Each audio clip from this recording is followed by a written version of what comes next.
ಸಿಂಧನೂರು ನಗರಸಭೆಗೆ ನೂತನವಾಗಿ ಅಧ್ಯಕ್ಷರಾಗಿ ಆಯ್ಕೆಯಾದ ಶ್ರೀಮತಿ ಪ್ರಿಯಾಂಕಾ ರೋಹಿತ್ ಅವರಿಗೆ ಹೃತ್ಪೂರ್ವಕ ಅಭಿನಂದನೆಗಳು. ಶುಭ ಕೋರುವವರು ಶ್ರೀ ವಿಠಲ್ ರಾವ್, ನಿವೃತ್ತ ಲೆಕ್ಕಾಧಿಕಾರಿಗಳು, ನೀರಾವರಿ ಇಲಾಖೆ. ಡಾಕ್ಟರ್ ಕೆ ಮರಿಯಪ್ಪ, ನಿವೃತ್ತ ಕಾರ್ಯನಿರ್ವಾಹಕ ಅಭಿಯಂತರರು ಹಾಗೂ ಜಿಲ್ಲಾ ಕೆಡಿಪಿ ಸದಸ್ಯರು. ಶ್ರೀ ರೋಹಿತ್ ಕುಮಾರ್ ಪಿ, ಗುತ್ತೇದಾರರು, ಸಿಂಧನೂರು.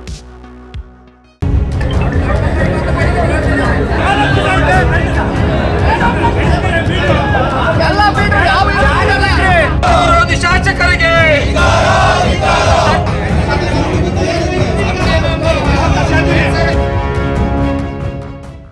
ಗುಬ್ಬಿ ತಾಲೂಕಿನ ನಿಟ್ಟೂರು ಬೆಸ್ಕಾಂ ಕಚೇರಿ ಮುಂದೆ ಸಮರ್ಪಕ ವಿದ್ಯುತ್ಗೆ ಆಗ್ರಹಿಸಿ ರೈತರ ಪ್ರತಿಭಟನೆ ಮಾಡುವ ಮೂಲಕ ಅಧಿಕಾರಿಗಳ ವಿರುದ್ಧ ಕಿಡಿಕಾರಿದರು. ರೈತರ ಸಮಸ್ಯೆ ಈ ಸರ್ಕಾರಕ್ಕೆ ಅರ್ಥವಾಗಿಲ್ಲ. ದಿನಕ್ಕೆ 8 ಗಂಟೆ ವಿದ್ಯುತ್ ನೀಡಬೇಕು, ಇಲ್ಲದೆ ಹೋದರೆ ದೊಡ್ಡ ಹೋರಾಟ ಮಾಡಲು ರೈತರು ಸಿದ್ಧರಿದ್ದೇವೆ ಎಂದು ಸರ್ಕಾರಕ್ಕೆ ಎಚ್ಚರಿಕೆಯನ್ನ ನೀಡಿದರು. ಇದೇ ಸಂದರ್ಭದಲ್ಲಿ ಮಾತನಾಡಿದ ಬಿಜೆಪಿ ಮುಖಂಡ ಎಸ್ಡಿ ದಿಲೀಪ್ ಕುಮಾರ್, ಕಾಂಗ್ರೆಸ್ ಸರ್ಕಾರ ರೈತರ ವಿರುದ್ಧವಾಗಿಯೇ ಕೆಲಸ ಮಾಡುತ್ತಿದೆ. ಉಚಿತ ನೀಡುತ್ತವೆ ಎಂದು ರೈತರ ಪ್ರಾಣವನ್ನೇ ತೆಗೆಯುತ್ತಿದೆ. ವಿದ್ಯುತ್ ಇಲ್ಲದೆ ಹೋದರೆ ರೈತರು ಹೇಗೆ ತಮ್ಮ ತೋಟಗಳನ್ನು ಕಾಪಾಡಿಕೊಳ್ಳಲು ಸಾಧ್ಯ ಎಂದು ಕಿಡಿಕಾರಿದರು. ಸ್ಥಳಕ್ಕೆ ಬೆಸ್ಕಾಂ ಎಇ ಪ್ರಶಾಂತ್ ಕೂಡ್ಲಿಗಿ ಆಗಮಿಸಿ ಪ್ರತಿನಿತ್ಯ 8 ಗಂಟೆಗಳ ಕಾಲ 3 ಫೇಸ್ ಹಾಗೂ ಸಂಜೆ 6ರಿಂದ ಬೆಳಗ್ಗೆ 6 ಗಂಟೆಯವರೆಗೆ ಸಿಂಗಲ್ ಫೇಸ್ ವಿದ್ಯುತ್ ನೀಡುವುದಾಗಿ ತಿಳಿಸಿದ ನಂತರ ರೈತರು ತಮ್ಮ ಪ್ರತಿಭಟನೆಯನ್ನ ಕೈಬಿಟ್ಟರು. ಯಾವುದೇ ಓವರ್ಲೋಡ್ ಆಗಿರುವ ಫೀಡರ್ಗಳಿಗೆ ಲಿಂಕ್ ಲೈನ್ ಮಾಡಲಾಗುತ್ತೆ. ಹಳೆಯ ವಿದ್ಯುತ್ ತಂತಿಗಳನ್ನು ಬದಲಾವಣೆ ಮಾಡಿ ರೈತರ ಸಮಸ್ಯೆಗಳನ್ನು ಬಗೆಹರಿಸುತ್ತೇವೆ ಎಂದು ತಿಳಿಸಿದರು. ಇದೇ ಸಂದರ್ಭದಲ್ಲಿ ಹೊಸಕೆರೆ ಎಸ್ಒ ಕಾಂತರಾಜು, ನಿಟ್ಟೂರು ಎಸ್ಒ ರಾಜೇಶ್ ಹಾಗೂ ಬೆಸ್ಕಾಂ ಅಧಿಕಾರಿಗಳು ಉಪಸ್ಥಿತರಿದ್ದರು. ಕಳೆದ ಒಂದು ವಾರದಿಂದ ಸಿಂಗಲ್ ಫೇಸ್ ವಿದ್ಯುತ್ ಅನ್ನ ನಿಲ್ಲಿಸಿದ್ರಿಂದ, ಸರ್ಕಾರದ ಪಾಲಿಸಿ ಮಾಡ್ತೀವಿ ಅಂತ ಹೇಳಿದ್ರಿಂದ ಗುಬ್ಬಿ ತಾಲೂಕಿನಾದ್ಯಂತ, ಗುಬ್ಬಿಲಿರ್ಬೋದು, ಬಿದ್ರೆಲಿರ್ಬೋದು, ಚೋಳೂರಿನಲ್ಲಿರ್ಬೋದು, ನಿಟ್ಟೂರಿನಲ್ಲಿರ್ಬೋದು ಮತ್ತು ಜಿಲ್ಲೆಯಾದ್ಯಂತ ಹೋರಾಟ ಆಗಿದೆ, ನಿಮ್ಗೆಲ್ಲ ಗೊತ್ತಿದೆ. ಇವತ್ತು ಎಕ್ಸಿಕ್ಯೂಟಿವ್ ಇಂಜಿನಿಯರ್ನ ಇಲ್ಲಿ ಕರೆಸಿ ರೈತರು ದಿಗ್ಬಂಧನ ಮಾಡಿದಂತ ಸಂದರ್ಭದಲ್ಲಿ ಅವ್ರು ಒಪ್ಕೊಂಡಿದ್ದಾರೆ. ಗುಣಮಟ್ಟದ 6 ಗಂಟೆ ವಿದ್ಯುತ್ ಕೊಡ್ತೀವಿ ಅಂತ ಹೇಳಿದ್ದಾರೆ. ಕೊಡಬೇಕು, ಸಿಂಗಲ್ ಫೇಸ್ ಕೊಡ್ಲೇಬೇಕು. ಕೊಡದೆ ಹೋದ್ರೆ ಏನು 6 ಗಂಟೆ ಮತ್ತು 6ರಿಂದ 6 ಕೊಡುವಂಥದ್ದು, 7 ಗಂಟೆ 3 ಫೇಸ್ ಕೊಡದೆ ಹೋದ್ರೆ ನಾಳೆಯಿಂದ ಉಗ್ರ ಹೋರಾಟ ಮಾಡಬೇಕಾಗುತ್ತೆ. ಎಚ್ಚರಿಕೆಯನ್ನು ಕೊಟ್ಟಿದ್ದೀವಿ. ಈಗ ಮನವಿನೂ ಕೂಡ ಕೊಟ್ಟಿದ್ದೀವಿ. ಅದನ್ನು ಸ್ವೀಕಾರ ಮಾಡಿದ್ದಾರೆ. ನಾಳೆಯಿಂದ ಏನಾದ್ರು ಆಗದಿರೆ ನಾವು ಕೆಇಬಿ ಆಫೀಸ್ ಮುಂದಲ್ಲ, BH ರೋಡ್ಗೆ ಅವ್ರು ಬರ್ಬೇಕಾಗುತ್ತೆ. ನಾವು ಅವ್ರ ಮುಂದೆ ಬಂದಿದ್ದೀವಿ. ಇವತ್ತೇನಾದ್ರು ತಪ್ಪಿದ್ರೆ ನಾಳೆ BH ರೋಡ್ಗೆ ಅವ್ರು ಬರ್ಬೇಕಾಗುತ್ತೆ ಅಂತೇಳಿ ಎಚ್ಚರಿಕೆ ಕೊಡ್ತಾ ಇದ್ದೀವಿ. ಗುಬ್ಬಿ ತಾಲೂಕಿನ ರೈತರ ಪರವಾಗಿ ಇವತ್ತೇನು ಹೋರಾಟ ನಡೆದಿದೆ, ನಿರಂತರವಾಗಿ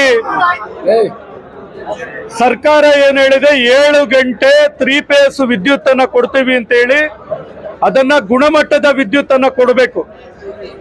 ಇವತ್ತೇನಾಗಿದೆ, ಫೀಡರ್ಗಳಲ್ಲಿ ಎಲ್ಲ ಲೈನ್ ಹರಿದೋಗ್ತಾ ಇದಾವೆ, ಓವರ್ ವೋಲ್ಟೇಜ್ ಆಗಿ, ಓವರ್ ಲೋಡ್ ಆಗಿ. ಒಂದೊಂದು ಫೀಡರ್ ಅಲ್ಲಿ ಕಳೆದ 10 ದಿವಸದಿಂದ 5ರಿಂದ 10 ಗಂಟೆ ಕರೆಂಟ್ ಅನ್ನ ಕೊಡಕ್ಕಾಗಿಲ್ಲ, ವಿದ್ಯುತ್ ಅನ್ನ ಸಪ್ಲೈ ಮಾಡಕ್ಕಾಗಿಲ್ಲ. ಒಂದು 3 ಫೇಸಿನ ಸಮಸ್ಯೆ ಇದು. ಇವತ್ತು ತೋಟ ತುಡಿಕೆಗಳು ಒಣಗುವಂತ ಪರಿಸ್ಥಿತಿಗೆ ಬಂದಿದೆ. ಎರಡನೇದಿರುವಂತದ್ದು, ಸರ್ಕಾರ ಒಂದು ಪಾಲಿಸಿ ಮಾಡಕ್ ಹೊರಟಿದೆ. ನಮ್ಗೇನು ನಿರಂತರವಾಗಿ ಸಿಂಗಲ್ ಅನ್ನ ಕೊಡ್ತಾ ಇದ್ರು, ರಾತ್ರಿ ಹೊತ್ತು 120 ಆಮ್ಸ್ ಸಿಂಗಲ್ ಸಪ್ಲೈ ಏನಾಗ್ತಾ ಇತ್ತು ಅದನ್ನ ನಿಲ್ಲಿಸೋದಿಕ್ಕೆ ಆದೇಶ ಮಾಡೋದಿಕ್ಕೆ ಹೊರಟಿದೆ. ಇದು ರೈತರ ಮೇಲೆ ಮಾಡ್ತಾ ಇರ್ತಕ್ಕಂಥ ಮರಣ ಶಾಸನ. ರೈತರು ಸರ್ಕಾರಕ್ಕೆ ಮನವಿ ಮಾಡ್ಕೊಳ್ತವೆ, ಮತ್ತೆ ಡಿಮ್ಯಾಂಡ್ ಮಾಡ್ತವೆ, ಆಗ್ರಹ ಮಾಡ್ತವೆ. ನಿರಂತರವಾಗಿ ರಾತ್ರಿ 6 ಗಂಟೆಯಿಂದ ಬೆಳಗ್ಗೆ 6 ಗಂಟೆವರೆಗೂ ಸಿಂಗಲ್ ಫೇಸ್, 7 ಗಂಟೆ ಸತತವಾಗಿ ಗುಣಮಟ್ಟದ 3 ಫೇಸ್ ವಿದ್ಯುತ್ ಅನ್ನು ಸಪ್ಲೈ ಮಾಡಬೇಕು. ಮಾಡಲಿಲ್ಲ ಅಂದ್ರೆ ಇವತ್ತು ಅಧಿಕಾರಿಗಳಿಗೆ ತಾಕೀತು ಮಾಡಿದ್ದೇವೆ.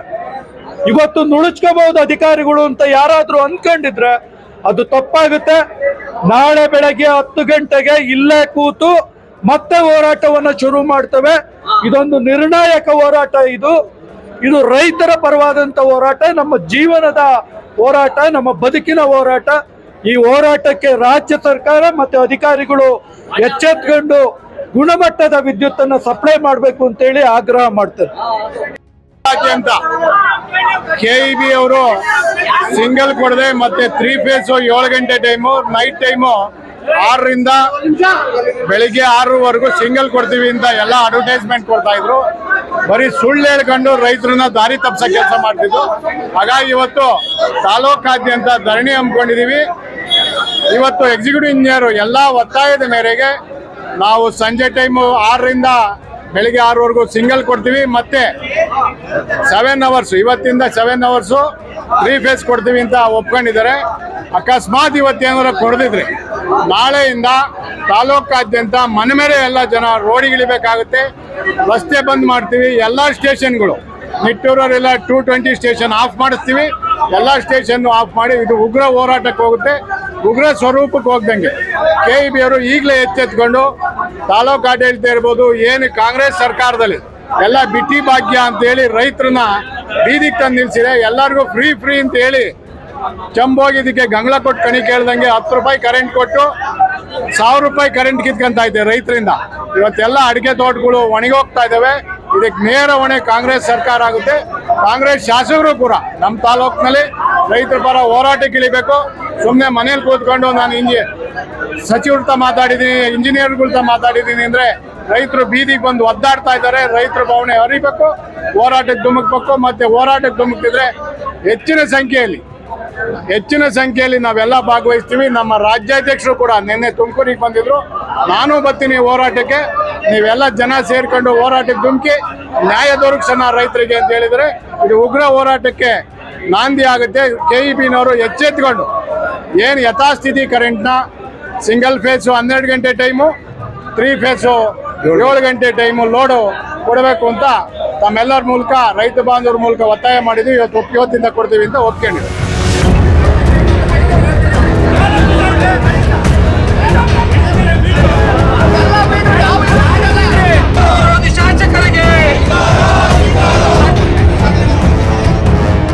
ವರದಿ ಮೋಹನ್ MN ಕೋಟೆ, ಮೀಡಿಯಾ ನೆಟ್ವರ್ಕ್ ಕನ್ನಡ, ಗುಬ್ಬಿ.